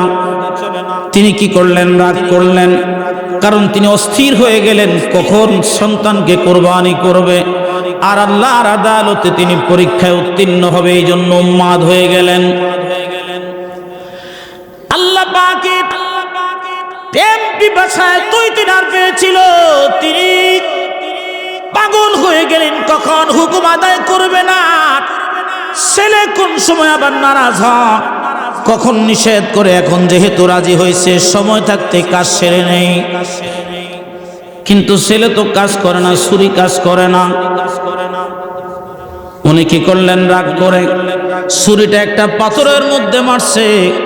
পাথরের মধ্যে মারার পরে পাথর দ্বিখণ্ডিত হয়ে গেছে। একসাথে বলেন আল্লাহু আকবার। পাথর দ্বিখণ্ডিত হয়ে গেল। এই দৃশ্য দেখে ইসমাইল ডাক দিয়ে বলে, আব্বা, পরীক্ষা দিতে এসে রাগ করা যাবে না, ধৈর্যের পরিচয় দেওয়া লাগবে। আল্লাহু আকবার বলেন। যেমন ফুলা তেমন ভাব, ফুলা দোয়ার যেন তেন না। ছেলে কি পেশানির মধ্যে নূরে মুহাম্মদী, একসাথে বলেন আল্লাহু আকবার। পেশানির মধ্যে কি? নূরে মুহাম্মদী। নবীজি বলেন, আমি যার ঘরে আসি, আমি যার কাছে আসি, তার কোনো বিপদ নাই। আমার নবী বলেন, ক্বালান নবী সাল্লাল্লাহু আলাইহি ওয়াসাল্লাম আনা জাবাহাইন। আজকের প্রধান বক্তা আমার সাদিকপুরি ভাই চলে আসছে। আল্লাহু আকবার বলেন। নারে তাকবীর, আল্লাহু আকবার, নারে তাকবীর, আল্লাহু আকবার। প্রধান বক্তার আগমন, একসাথে বলেন মারহাবা, মারহাবা। এবার দেখেন, কষ্ট হইতেছে আপনাদের? খারাপ লাগতেছে? আচ্ছা, আমি আস্তে আস্তে কথাগুলো বলতেছি, বুঝতে কষ্ট হচ্ছে না তো? আচ্ছা, এখন ইসমাইল কি কয়? ইসমাইল তো ফালাইয়া বাঁচার কথা কইতেছে, আব্বা এখানে রাগ করা যাবে না, এটা হইছে রব্বি হাবলি মিনাস সালিহিন, নেক সন্তানের কৃতকর্ম হইছে এমন। মারহাবা কন্যা, এটা হইছে নেক সন্তানের কাজ। দেখেন নেক সন্তান কি কাজে লাগে। আব্বা একটা কাজ করেন, আমার কাছে মনে হচ্ছে এই যে আমার চোখ খোলা, আপনার চোখ খোলা, দুইজনেরই চোখ খোলা। আপনি আমাকে দেখেন, আমি আপনাকে দেখি, এই দুইজনের দেখার মধ্যে আল্লাহর একটা তাজাল্লিয়াত কাজ করে। এখানে লোহা, এই কারণে লোহার ছুরি আমার গলায় কাজ করে না। দেখেন নি ফোলার কথা, দেখেন নি ফোলার কথা। 12 বছরকে ফোলা, 80 বছরকে কথা কয়। কারণ কি? ভয় নাই তো, নূরে মুহাম্মদী আছে।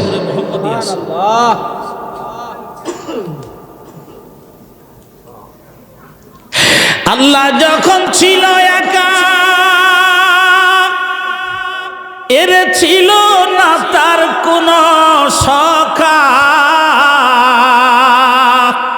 তাই প্রকাশিতে আপন মনে চায় আল্লাহ মোহব্বতে পড়িয়া নূরে নূরে মুহাম্মদি বানাইয়া। ঠিক না বেঠে? আল্লাহ মোহব্বতে পড়িয়া নূরে মুহাম্মদি বানাইয়া পাঠাইলেন এই নাদ রায় গো নবীজি। আমার মদিনায় নিবেননি বলেন, আমার মদিনায় নিবেননি গো নবী। আমার বলেন, আমার মদিনায় নিবেননি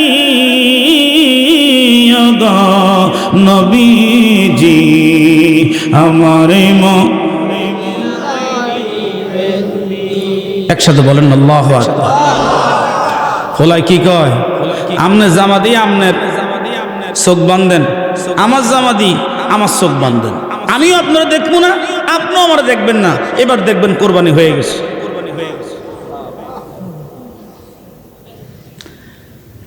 ইব্রাহিম আলাইহিস সালাম কয়, আমি ফোলারে বুদ্ধি দিব, ফোলা দেখি আমারে বুদ্ধি দেয়।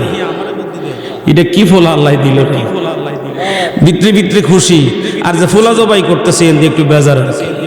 কিন্তু আল্লাহর কাছে তো এটা পরীক্ষা, এখানে তো বেজার হওয়া যাবে। বেজার হইলে ঈমান থাকবে না। তা আমার বোনেরা স্বামীর ঘর করে ঠিকই, এক জামাই টাকা দিয়ে আরেক জামাইয়ের লোকে প্রেম করে। এটার নাম ফরকিয়া। জামাই কষ্ট করে বিদেশ যায়, ঈদের দিন সুন্দর সুন্দর আলাপ করে, এক হাতে ঝাড়ু আর এক হাতে মোবাইল। আলাপ করে আজকে তো কোরমা বলাও খাইছি, দুম্বা জবাই করছি 60 জন একটা খাইছি খুব ভালো করে।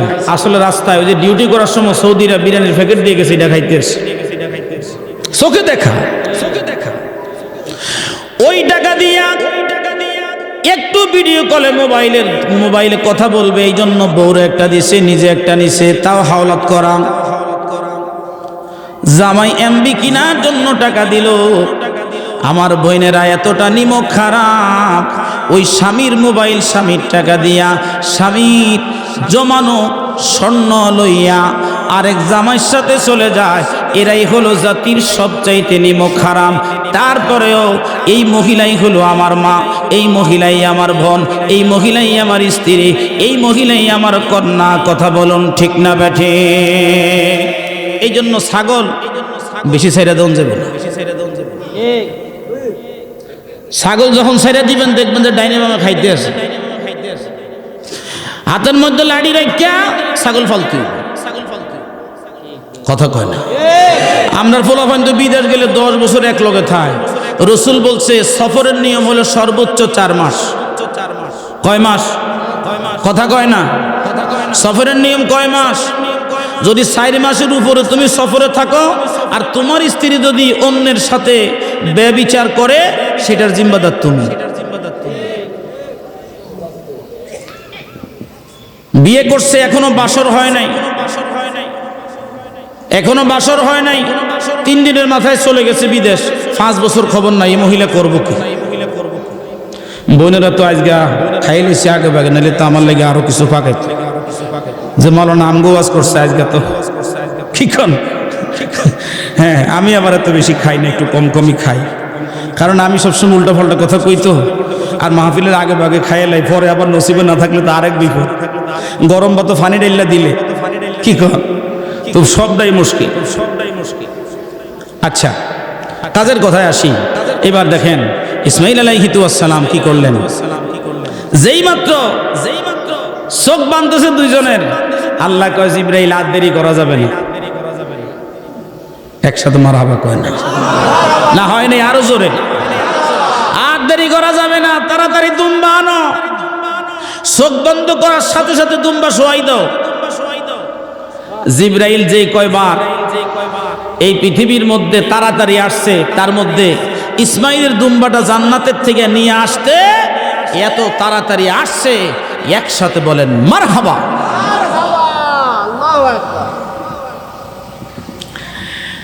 এখন দুম্বা জবাই হয়ে গেল।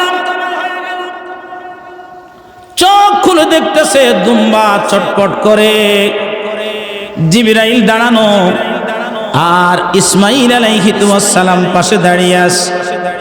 ডাক দিয়ে বলে, আল্লাহ আমার লোভ হইছে, আমার একটা লোভ হইছে মালিক, আখিরি জামানার নবী রে, আমি আমার ইসমাইলের বংশে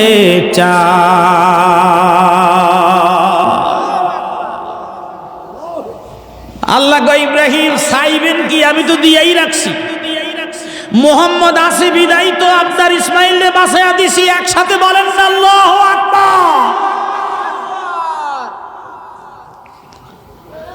মোহাম্মদ ইসমাইলের নসলে পেশানিতে আছে বিদায় আমি ইসমাইলকে বাঁচিয়ে দিয়েছি। আপনাদের কি খারাপ লাগতেছে? যাক, আল্লাহ আপনাদেরকে কবুল করুক। একসাথে বলেন মারহাবা। আল্লাহ কবুল করেন, বলেন আমিন। আসুন একটু দরুদ শরীফ, আল্লাহুম্মা সাল্লি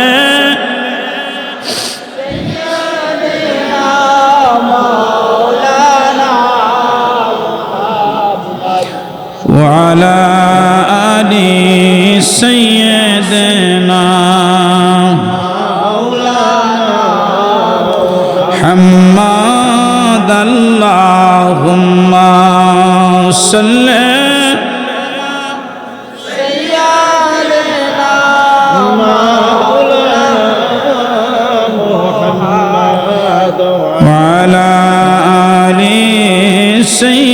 سيدنا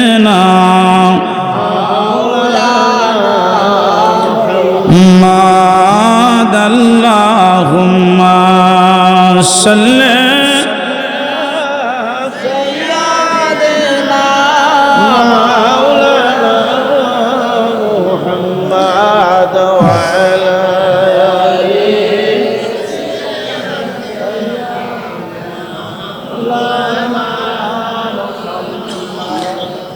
اللهم صل على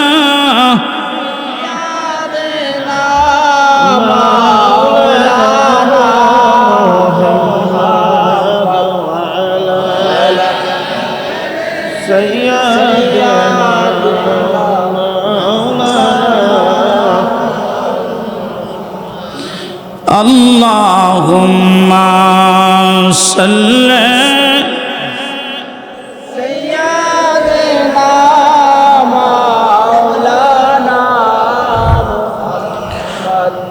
وعلى آل سيدنا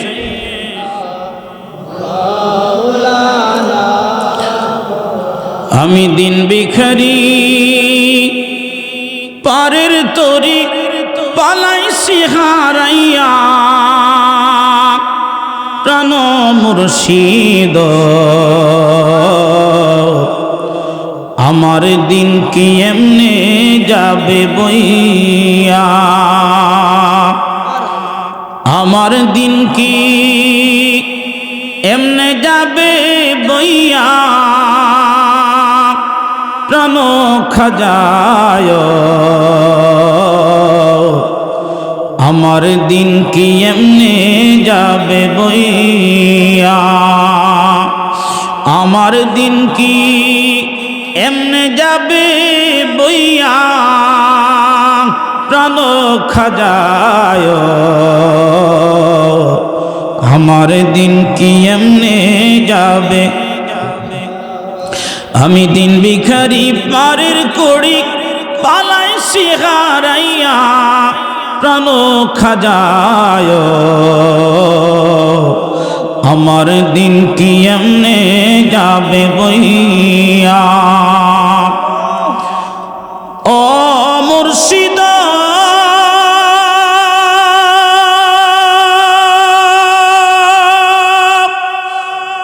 কত জনাই নিলে তুমি উজানেতে বাইয়া রে,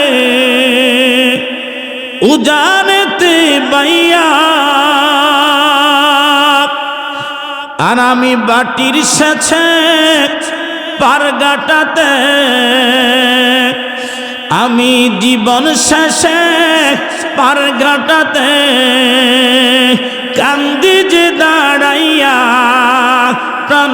মুর্শিদ আমার দিন কি এমনে যাবে বইয়া আমি দিন ভিখারি পারের তরি পালাই শিখারাইয়া প্রাণ খাজায় আমার দিন কি এমনে যাবে বইয়া ও মুর্শিদ পার হইতে পার ঘাটাতে ঘাটে দেখি যাইয়া রে ঘাটে দেখি যাইয়া ও মুর্শিদ পার হইতে পার ঘাটাতে ঘাটে দেখি যাইয়া রে আমি ঘাটে দেখি যাইয়া যত প্রেমিক জনে পার হইতাছে যত প্রেমিক জনে পার হইতাছে প্রেমের সারি গাইয়া প্রাণ খাজায় আমার দিন কি এমনে যাবে বইয়া আমার দিন কি এমনে যাবে বইয়া প্রাণ খাজায়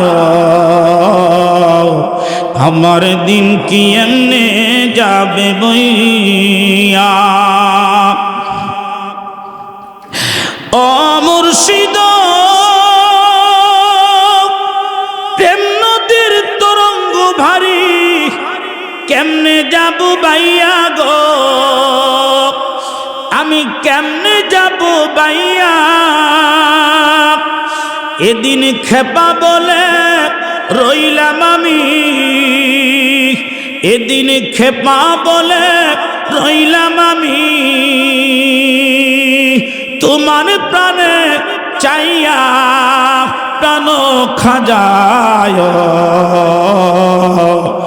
আমার দিন কি এমনে যাবে বইয়া আল্লাহুম্মা সাল্লি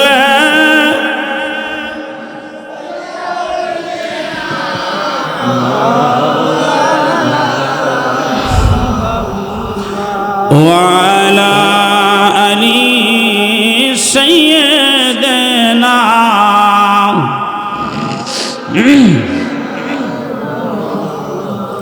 বিদেশি ভাইদের ব্যাপারে ছোট্ট একটা কথা বলবো বাবা এই আপনারা যারা 70-এর কোঠায় যাদের বয়স আপনাদের মোটামুটি 70-এর কোঠায় যাদের বয়স এই বয়সের লোকেরা বর্তমানে যদি একটা ছেলের একটা দোকান থাকে অথবা ছেলেটা বিদেশ থাকে অথবা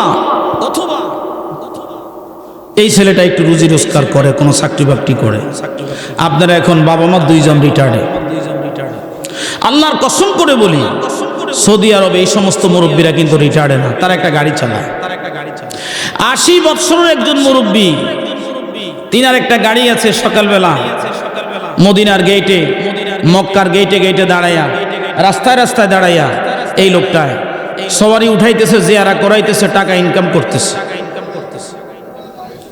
আপনাদের তো এই টেন্ডেন্সি নাই একটা ছেলে যদি খালি কোনো রকম কামের মধ্যে দিতে পারেন অটো চালাক রিক্সা চালাক সব কাজ তার কাছে আপনারটাও দেন ছেলের বউরটাও নেয় ছেলেরটাও নেয় নাতিরটাও নেয় নাতিনেরটাও নেয় সব কিছু নিতে নিতে নিজের ফরনের লুঙ্গিটা খুলে যায় ফ্যামিলির কেউ বোঝে না এই ছেলেটা কত কষ্ট করে টাকা ইনকাম করে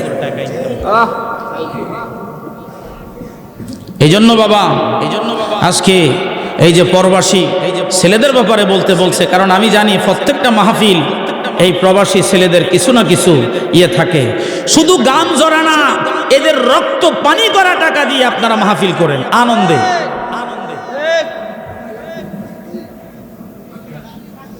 আপনি একবার খালি 5 লাখ টাকা দিয়েছেন কত 5 লাখ আপনার ছেলে দেয় তার তো কোনো হিসাবই নেই আর বিদেশ গেলে আমার বোনেরা তো মনে করেন যে কিভাবে বাপের বাড়িতে নিয়ে একটু জোলা করব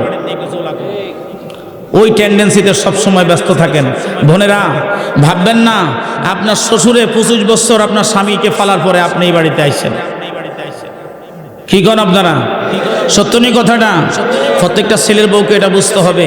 আজকে শ্বশুর শাশুড়ির খেদমত করেন, আগামীকালকে আপনি যখন শ্বশুর শাশুড়ি হইবেন দেখবেন আপনি আর খেদমত চাওয়া লাগবে না, অটো করে আপনার খেদমত আপনার বাড়িতে চলে যাবে। এটা আপনি রিটার্ন পাবেন, রিভিউ পাবেন। এ বাবা শুনে নেন, ইব্রাহিম আলাইহিস সালাম দোয়া করলেন, আল্লাহ আমার নসলে আখিরি জামানার নবীরা আপনি পাঠান, ইসমাইলের নসলে পাঠান। দোয়া মঞ্জুর হয়ে গেল।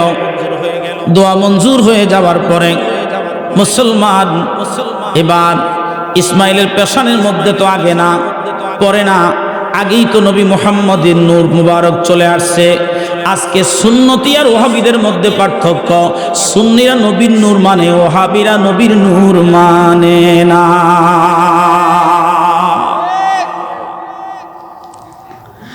নূর আর মাটি নিয়ে যত দ্বন্দ্ব,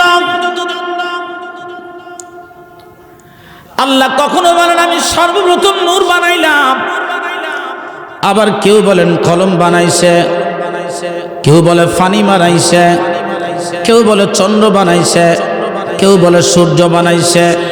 এরে মুসলমান, আমার আলোচনাগুলির মধ্যে পাবেন সাবজেক্ট ওয়াইজ যে সমস্ত আলোচনাগুলি, সেগুলির মধ্যে এটার বিবরণ পরিপূর্ণভাবে দেওয়া আছে। আল্লাহ কলম কখন বানাইলেন, নূর কখন বানাইলেন, মাটি কখন বানাইলেন, ফানি কখন বানাইলেন, সব কিছু আল্লাহ ডিটেলস দিয়ে দিয়েছেন। সর্বপ্রথম সমস্ত আইম্মায়ে কেরাম, সমস্ত উলামায়ে কেরাম, সমস্ত মুহাদ্দিসিনে কেরামরা একমত হয়েছে, শুধু বাংলাদেশের ওয়াহাবিরা ছাড়া সব সুন্নিরা একমত, আল্লাহ পাক সর্বপ্রথম আমার নবীর নূর মোবারক বানাইছে। একসাথে বলেন আল্লাহু আকবার। এই জন্য আশিক কি বলে বলবো, বলবো পারে কে যাবি নবীর নৌকাতে আয়, কন্যা পারে কে যাবি নবীর নৌকাতে আয়, রূপকাঠির নৌকা খানি, রূপকাঠির নৌকা খানি, নাহি ডুবার ভয়, পারে কে যাবি নবীর নৌকা, বলেন পারে কে যাবি নবীর নৌকা, রূপকাঠির নৌকা খানি, রূপকাঠির নৌকা খানি, নাকি ডুবার ভয়, পারে কে যাবি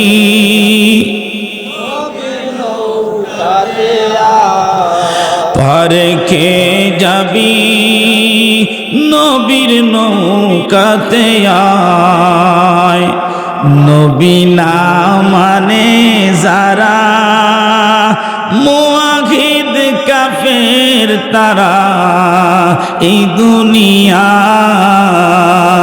কন্যা ঠিক না বেঠে? আমার দিকে তাকান, জোরে বলুন ঠিক না বেঠে? নবী না মানে যারা মুআহিদ কাফের তারা, এই দুনিয়ায় পারে কে যাবি নবীর নৌকা। সবশেষ আপনাদের সামনে আরেকটা কথা রয়ে গেল আপনাদের কাছে, সেই জিনিসটা স্ত্রীর প্রতি স্বামীর হক, স্বামীর প্রতি স্ত্রীর হক।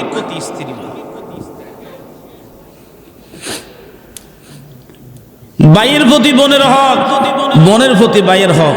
আমার দেশে বহু ভাই আছে, এই এত দেরি করে মাওলানা সাহেব আইসি, মনে হয় আমার বেশি ভালোবাসে না, এসার নামাজ ফিরে খাই, এটাই আয়ন লাগে। তো আমার সাথে আইলে তো আমার সাথে দুগা খাইতে পড়তে আইনি ফসাই। আলেমদেরকে না দেখলে মেয়ে কথা কইতে ভাল লাগে, আর এলাকার ইমাম টিমাম না থাকলে কি কম, এলাকার খতিব সাহেবরা না থাকলে শরীরে জোশ আসে নাকি? হ্যাঁ, নিরিবিলি এতক্ষণ ওয়াজ করছে আমগো ইমাম সাহেবদের লইয়া। তো যাক, এখন এই নেক সন্তান কি কাজে লাগে দেখেন। একটা নেক সন্তান আল্লাহ বলবো তুমি জান্নাতে যাও। নেক্সট সন্তানকে কি বলবে? তুমি জান্নাতে যাও। বিচার আচার করার পরে বলবে তুমি জান্নাতে চলে যাও। ওই ছেলেটা বলবে আমি তো এই যার কারণে আলেম হয়েছি হেরে ছাড়া তো আর যাইতাম পারি না। মারহাবা কয় না? আরো জোরে কর না।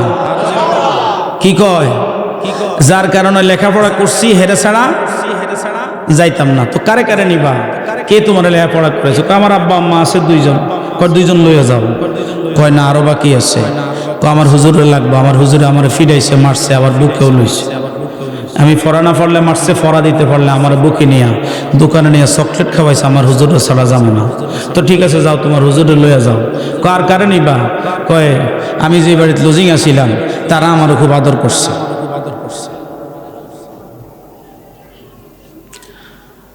আমার যেই বাড়িতে আমি থাইকা লেখাপড়া করছি তারা সন্তানের মতো আমার মায়া করছে। মা বাবার কাছে থাকতাম পারছি না, নিজেরা না খাইয়া তারা খাওয়াইছে।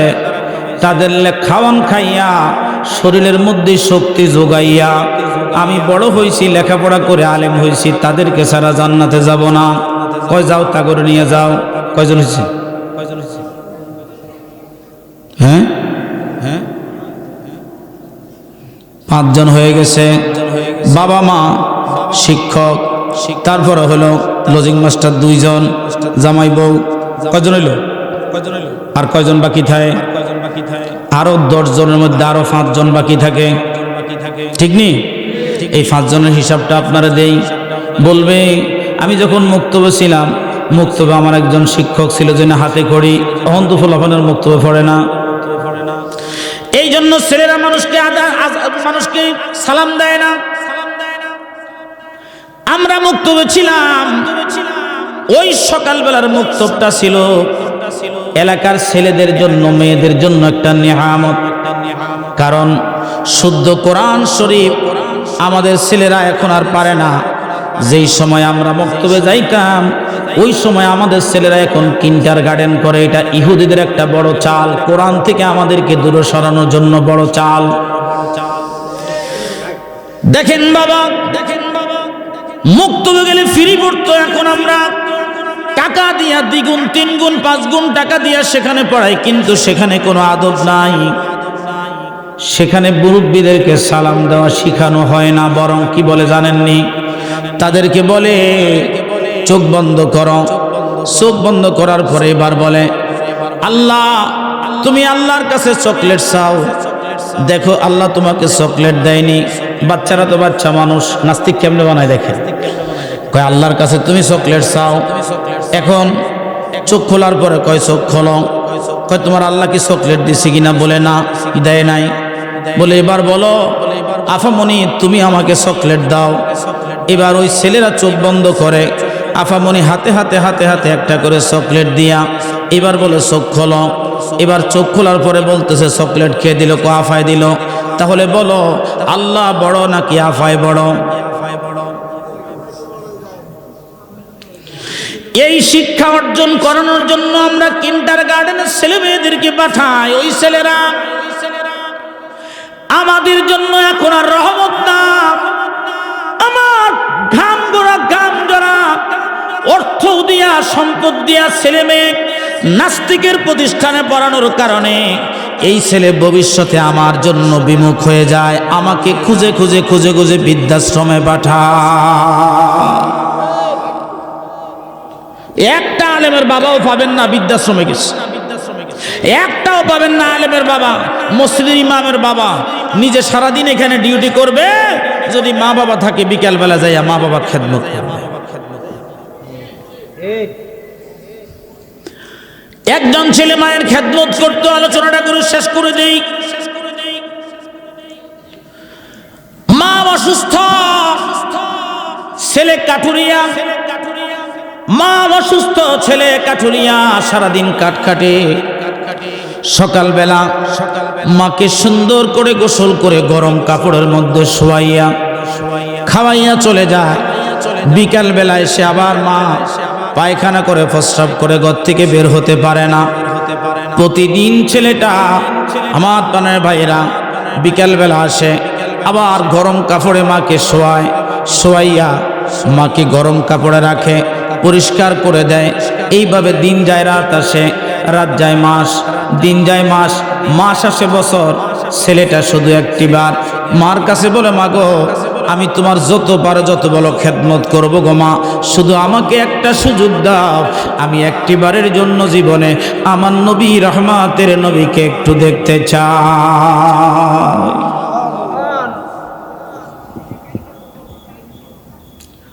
নবী জিন্দা, নবী জিন্দা, জিন্দা নবীরে দেখতে চায়। মা মনে মনে ভাবে, রে শুনেছি ওই মদিনা রহমতের নবীকে যে জীবনে একবার দেখে সে কোনোদিন নবীর কথা বলতে পারে না। একবার জবান খুলে বলা যাবে কি, ইয়া রাসূলুল্লাহ। একবার যদি মদিনা নবীকে দেখে সে জীবনে নবী বলতে পারে না। কত যুবক নবীর কদমে জীবন দিয়ে দিল, কত যুবক নবীর দরবারে যায় মায়ের খেদমতে আসে নাই।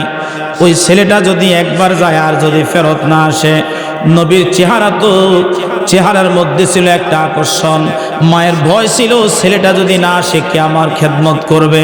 এই জন্য ছেলেটাকে অনুমতি দিচ্ছিল না। ছেলেটা প্রতিদিন বলতেছিল, মা একটিবারের জন্য আমাকে একটু সুযোগ দাও, একটিবার আমি নবীর দরবারে যেতে চাই। এই ছেলেটা নবীর বড় আশিক ছিল, আশিক। একদিন সন্ধ্যাবেলা মায়ের ময়লা কাপড়গুলি ধুয়ে ধুয়ে পরিষ্কার করে আর গরম কাপড়ের মধ্যে মাকে শোয়াইয়া মাথার মধ্যে তেল দিয়ে দিচ্ছে, পায়ের মধ্যে গরম তেল দিয়ে দিচ্ছে। শীতকাল, মাথা আর পা যদি গরম থাকে তাহলে মুরব্বী মানুষ একটু সুখ পায়, শান্তি পায়। বাবাজি ছেলেটা মায়ের কদম মোবারক জড়িয়ে ধরে চোখের পানিগুলি ছেড়ে দিয়া ডাক দিয়ে বলে, মা আমি বুঝে ফেলেছি যতদিন তুমি দুনিয়ায় থাকবা রহমাতুল্লিল নবীরে রহমতের নবীর দরবারে আমার তুমি যাইতে দিবা না। মা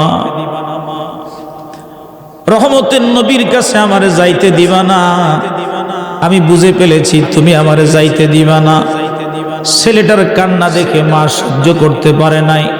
মা ডাক দিয়ে বলে, বাজান রে, যদি আমার সাথে ওয়াদা করস আর শপথ করস বাবা ফিরে আসবি, তাইলে আমি তোরে বিদায় দিব, দেরি করতে পারবি না, তোরে ছাড়া আমি মায়ের এক মুহূর্ত চলে না।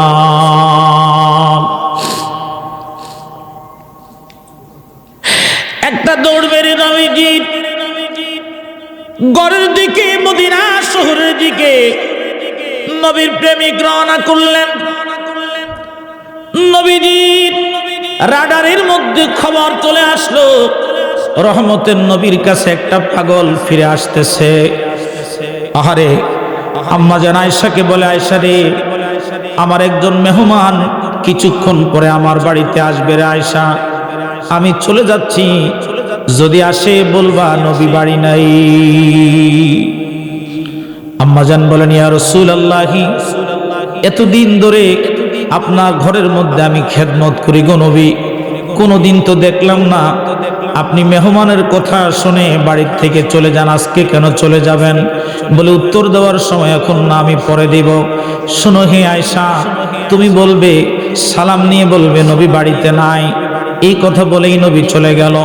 নবীজি এক দরজা দিয়ে চলে যায়, অন্য দরজা দিয়ে মুহূর্তের মধ্যেই ওই আশিক প্রেমিক এসে ডাক দিয়ে বলে, ইয়া রাসূলুল্লাহি, নবী গো আপনি বাড়ি আসেননি, আমি মায়ের কাছ থেকে একটিবার আপনাকে দেখার জন্য আসছি গো নবী, আমার মন ছুটে যায়, আপনি নবীকে না দেখলে আমার ভালো লাগে না।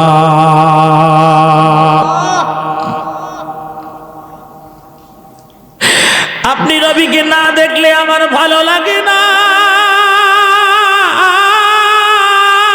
গো।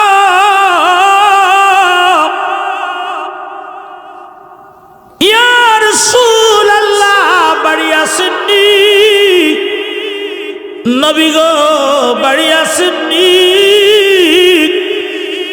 ভিতর থেকে সালামের জবাব দিয়ে আম্মা জান লিখে বলে না না, নবী বাড়িতে নাই। তিনি দৌড়াইয়া মায়ের হুজরায় গিয়ে চোখের পানি ছেড়ে দিয়া মায়ের কদমে কান্দে আর বলে, মা গো মা, ও মা, এত চোখের পানি দিলাম তোর কদমে গো মা, শুনেছি মায়ের দোয়া নাকি কবুল হয়।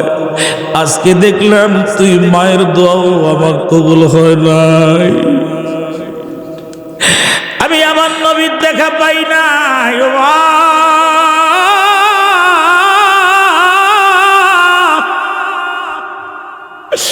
আমার মন মানে না গো মা, এই মনে নবীর আগুন কেমন জ্বলে আমি তোমারে বুঝাইতে পারি না গো।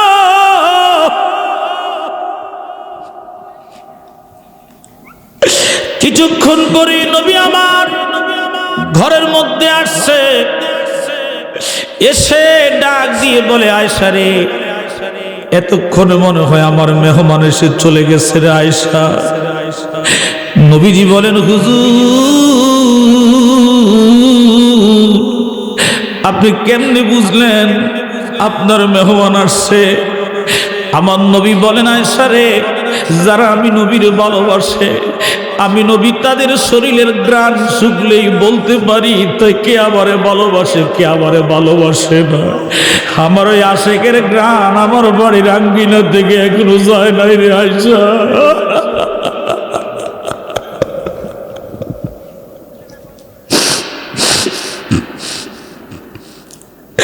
আম্মা জান বলেন, ইয়া রাসূলুল্লাহ, এই লোকটা আপনাকে এত ভালোবাসে গো নবী, কি জন্য গো আপনি এই লোকটার সাথে সাক্ষাৎ করেন নাই ইয়া রাসূলুল্লাহ? আমার নবীজি ডাক দিয়ে বলে, আয়েশা রে, এই আমার আশিক, সে আমার হাকিকত জেনে গেছে, আমি তার হাকিকত জেনে গেছি। সে যদি আমাকে দেখে সহ্য করতে পারবে না, আত্মহত্যা করবে, এই জন্য আমি তার সাথে সাক্ষাৎ করি নাই রে আয়েশা। তার ঘরের মধ্যে একটা বৃদ্ধা মা, সে খাওয়াইলে খায়, যদি না খাওয়ায় 12টা উপবাস থাকবে, এই জন্য আমি নবী তার সাথে সাক্ষাৎ করি নাই। মা দুঃখিনী দোয়া করে আর বলে, বাবা আমি মায়ের দোয়া বিফলে যাবে না রে। আমি মা তোর জন্য দোয়া করি, যতক্ষণ পর্যন্ত রহমতের নবীর সাথে তোর সাক্ষাৎ না হবে ততক্ষণ আল্লাহ তোর কাছে মালাকুল মউত পাঠাবে না।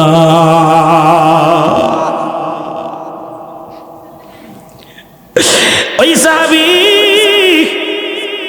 নবীর আশিক খবর পাইছে জাবল উহুদে নবীর দুটা দান মুবারক শহীদ হয়েছে।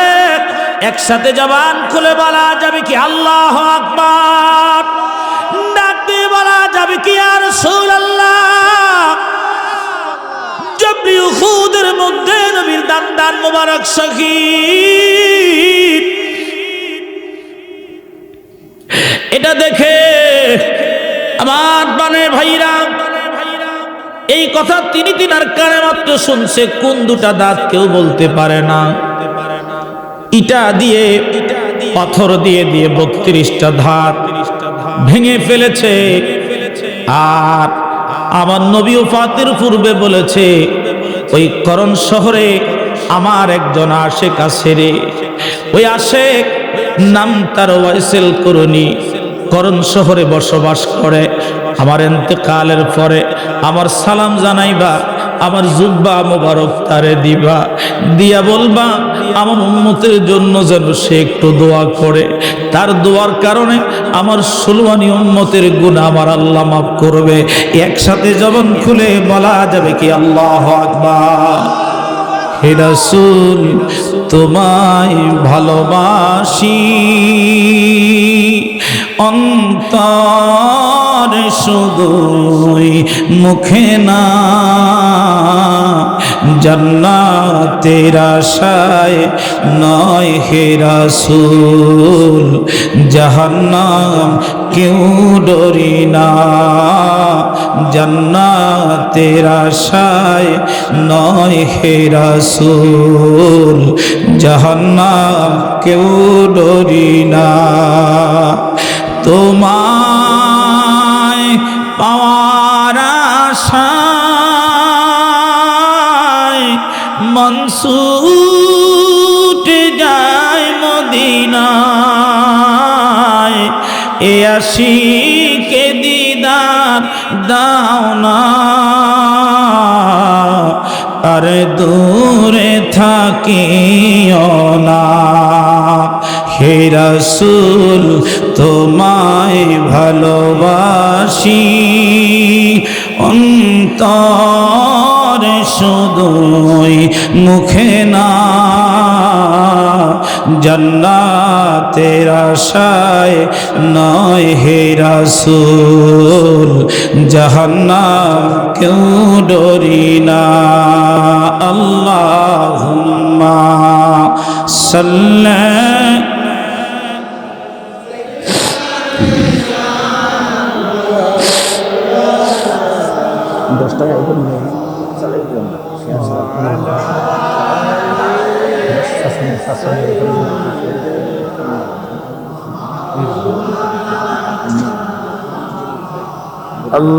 Allahumma salli